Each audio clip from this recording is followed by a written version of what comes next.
course, we'll have the full highlights for you coming up. We'll hear from Andy Reid, Patrick Mahomes, Bill Belichick, and Tom Brady.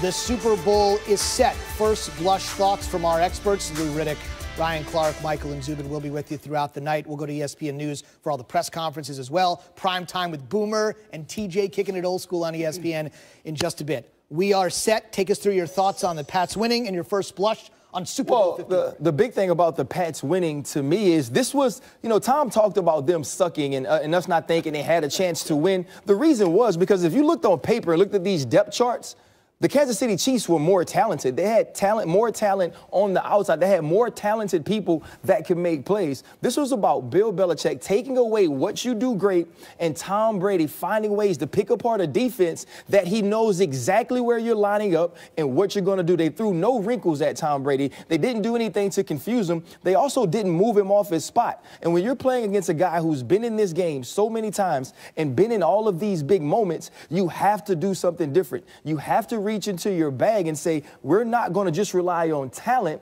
to beat this team that we know has so much more intestinal fortitude, experience in these type of positions. And so now you find yourself on the outside looking in. Let me ask you this, because you were harping on this a moment, and then Ryan just said the same thing. If Tom Brady's looking up there, if you guys can tell it here what the Chiefs are running, then clearly Tom Brady can. Sure. So is it just a lack in scheme, or the personnel they have over there, they don't feel as if they can make those type of wrinkles and adjustment and be effective? Well, because if it's that elementary to you guys, clearly it's a Tom Brady. I think it's two things. One, they know that they're deficient in the secondary in particular in Kansas City. So they know they have some work to do. So if you're deficient, do you let your guys just go one-on-one against their two horses in crunch time? There is no reason in the NFL that you should allow a quarterback to go 13 of 19 on third down, 13 of 19 and 4 for 5 in the red area as a football team without making it tougher than what they made it. They didn't give them any resistance in those critical. Bill prides himself on two things in particular as far as winning football games. One, play great situational football, right? We wear that phrase out. Yes. Situational is third down and red area. They crushed Kansas City in that area. And what else does he count on? He counts on this. He used to always say he wants people who are mentally tough and who are smart, who will stick to it over 3.5, 4 hours. And eventually the other team will do something dumb. They just will. And he hates that. He will take a lesser player for a guy who will stick to it. Now, what happened at the end of this game? The game should have been over for the Chiefs. D Ford lines up offside. Bill will cut people who do that. You do that, you won't play for him, and you may be a guy who runs a 5.5 40 instead of a 4.5 like D Ford does. Yes. But if you commit those kinds of mistakes, that's what keeps you out of Super Bowls. That's what right now is going to send the Chiefs in their locker room going, we had the game. Because they did. Yes. Michael, it's over right there. Ball game. It's over simply because a guy had his head 6 inches too far over the ball, and now it's totally different. And that's how Bill wins. And it's such an easy call. Exactly. First off, it's an easy fix, right? That's the first thing you do. When you ever go, if you ever go to a football practice, NFL football practice, when it goes to individuals, the D lineman will do get-offs. And in get-offs, they make sure they're lined up behind the ball. They'll have a coach snapping the ball. He'll give them some type of dummy count, and then he'll move the ball. It's the first thing they do. It's the first part of understanding how to play the position. And you can't have that mistake happen. And time after time after time, we've seen other teams do it, and not the New England Patriots. And that's exactly what we saw tonight. Now, we're simplifying it down to one play. Yes. And, of course, you can't do that, just like you can't do it in the Saints-Rams games. But it still matters. It matters when you beat yourself mentally like that. You cannot in the NFL, and he won't put up with it in New England. And I'm not saying Andy puts up with it. I'm just saying that is a gutting, this soul-destroying loss right there when you think about it. You know, there's an old saying in NASCAR, if you're not cheating, you're not trying. Right. Trying to get as close to the edge as possible without going over. And it seems as if D was trying to get as close to the line to try to get a jump to get pressure on. He's supposed to. But what do they tell you? They tell you, look down the line at the ball, put your hand down, look at the ball, and put your head behind your hand. That way you're not also – your hand, let that be your guide. Yeah. Plus, the officials right there, too. Like, you can check to see if you're offside. And you're watching this game, and when the game starts, you're seeing the New England Patriots really invert the line of scrimmage on both sides of the ball. They were more physical than the Kansas City Chiefs were. And, throughout the season, we've said different things about the Patriots because they've made mistakes. We've seen Tom Brady do uncharacteristic things in the red zone. And so you start to think, okay, there's some cracks in what they're doing. But as the season got on, you saw the last week of the season against the AFC East teams kind of shore some things up. And then you get an opportunity to come into the playoffs. You have a home game which you dominate, and then you go on the road and beat. I mean, listen, We talked about Patrick Mahomes earlier. I don't think we give him enough credit.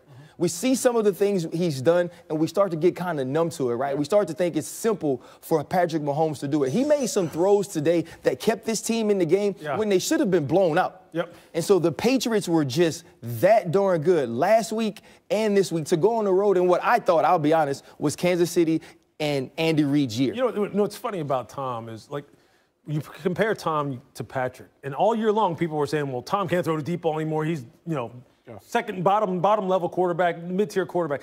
Tom, I'm sitting here trying to think of an analogy. Tom's like Neo in the Matrix, where everyone else is moving real fast, and Tom's just like, yeah, okay, yeah, block and shot. Because that's how he operates now. He doesn't need to operate with pure, just raw power. To him, which, as you saw right there in those drives, you just kind of knew, like, he's about to do that Tom Brady stuff again. Right. That was the feeling everybody had. It's just like this. It's like cut.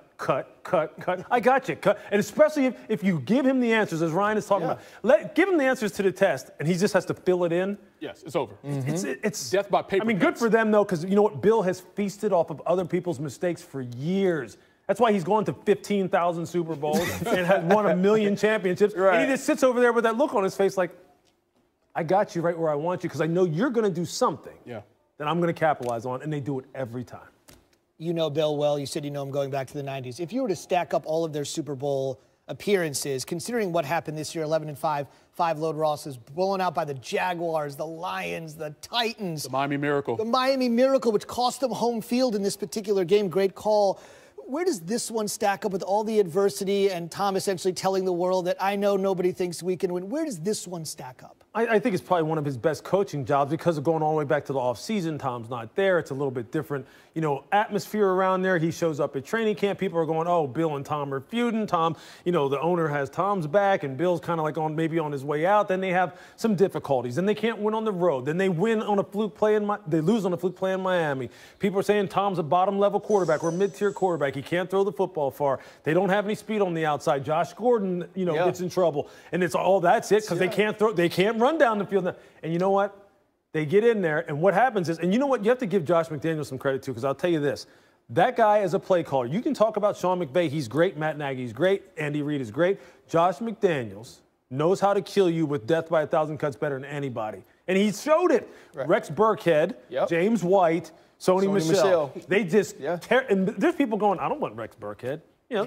James White's nice, but he's not really that good. Okay.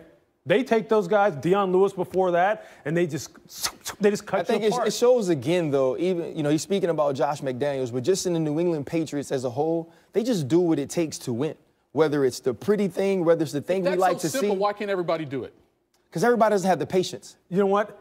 That is the key. It's the wherewithal to stick with it and stick with. Because you know what happens? I think it was Matt Hasselbeck was saying this earlier today. Somebody said this. Why, when something is working, won't coaches keep calling the same thing? Because they go, well, I called it once, I can't call it again. Because I have this whole nice little play sheet, and I got to hit them all. I did this all week. I got to show everybody. I'm going to get my money. That's right. I'm going to get my money's worth out of this play sheet. Boy say, yes, sir. You got 15 cars in the garage. You all of them. Instead of the one that's faster than everybody. Yes. And prettier than everybody's. Exactly. Great analogy. Let's take you through the extra session. Obviously, this is all you need to see because you're in a situation here where the Pats got the ball first. We all know the rules of the overtime period. If the team that gets the ball first scores a touchdown, it is over.